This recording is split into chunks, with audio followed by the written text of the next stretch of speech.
ఒక చిన్న గ్రామంలో రాము అనే 7 సంవత్సరాల బాలుడుండేవాడు. అతను చాలా అమాయకుడు. ఎప్పుడూ కొత్త కొత్త ప్రశ్నలడిగేవాడు. అతని అమ్మమ్మ ప్రతిరోజూ దేవుడు గురించి అందమైన కథలు చెప్పేది. ఒకరోజు రాము ఆసక్తిగా అడిగాడు, అమ్మమ్మ, దేవుడెక్కడుంటాడు అని. అమ్మమ్మ ప్రేమగా నవ్వుతూ చెప్పింది, బాబూ, దేవుడు మన హృదయంలో ఉంటాడు. మనం మంచిగా ప్రవర్తించిన చోట ఆయనుంటాడు. ఆ మాటలు రాముని మనసులో గాఢంగా మిగిలిపోయాయి. దేవుడు మన హృదయంలో ఉంటాడంటే నేనాయనను ఎలా చూడగలను అని అతను ఆలోచించసాగాడు. చివరికి ఒకరోజు ఉదయం దేవుణ్ణి నిజంగానే కలవాలని నిర్ణయించుకున్నాడు. రాము తన చిన్న బ్యాగ్ తీసుకుని అందులో 2 బిస్కెట్లు, ఒక చిన్న నీళ్ల బాటిల్ పెట్టుకున్నాడు. బయటికి వెళ్లబోతుంటే అమ్మ అడిగింది, ఎక్కడికి వెళ్తున్నావు రాము అని.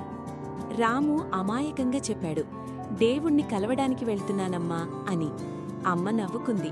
కాని రాము మాత్రం నిజంగానే దేవుణ్ణి వెతుక్కుంటూ బయలుదేరాడు. గ్రామం బయట ఒక పెద్ద చెట్టు దగ్గరికి వెళ్లాడు. అక్కడ ఒక వృద్ధ అమ్మమ్మ ఒంటరిగా బెంచ్ మీద కూర్చుని ఉంది. ఆమె ముఖంలో కొంచెం బాధ కనిపించింది.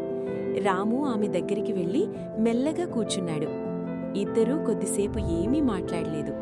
అచాత్తుగా రాము తన బ్యాగ్ నుంచి ఒక బిస్కెట్ తీసి ఆ అమ్మమ్మకిచ్చాడు. అమ్మమ్మ, మీకు ఆకలేస్తుందా అని అడిగాడు. ఆమె ఆశ్చర్యంతో చూసింది. బాబూ, నువ్వు నాకిస్తున్నావా? అవునమ్మమ్మ, నేను దేవుణ్ణి వెతుకుతున్నాను. కాని మీరు చాలా బాధగా కనిపిస్తున్నారు. మీరు నవ్వితే నాకు చాలా సంతోషంగా ఉంటుంది అన్నాడు రాము అమాయకంగా. ఆ మాటలు విన్న అమ్మమ్మ కళ్లలో నీళ్లు మెరిశాయి. ఆమె బిస్కెట్ తీసుకుని తిన్నది. తరువాత ఒక ముద్దైన చిరునవ్వు నవ్వింది. ఆ నవ్వు చాలా ప్రశాంతంగా, ప్రేమతో నిండిపోయి ఉంది. ఆ నవ్వు చూసిన రాము ఆశ్చర్యపోయాడు. అమ్మమ్మ, మీ నవ్వెంత అందంగా ఉంది. ఇదే నా దేవుడి చిరునవ్వు అని తనలో అనుకున్నాడు.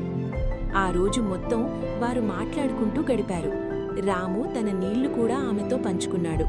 అమ్మమ్మ తన చిన్ననాటి కథలు చెప్పింది. రాము నవ్వుతూ విన్నాడు. ఇద్దరి మధ్య ఒక అందమైన అనుబంధం ఏర్పడింది. సాయంత్రం అయ్యేసరికి రాము ఇంటికి తిరిగి వెళ్లాడు. అతని ముఖంలో ఆనందం మెరుస్తోంది. అమ్మ అడిగింది, రాము, దేవుణ్ణి కలిశావా? రాము ఆనందంగా చెప్పాడు, అవునమ్మా, దేవుడొక అమ్మమ్మలా కనిపించాడు. ఆయన నవ్వు చాలా అందంగా ఉంది. నేనాయనతో కలిసి బిస్కెట్లు కూడా తిన్నాను. అదే సమయంలో ఆ వృద్ధ అమ్మమ్మ కూడా తన ఇంటికి వెళ్లి తన కూతురుతో చెప్పింది, ఈరోజు దేవుణ్ణి చూశాను. ఆయన చిన్న బాలుడిలా ఉన్నాడు. ఆయన నాకు బిస్కెట్ ఇచ్చాడు. నా మనసు చాలా సంతోషంగా అయింది.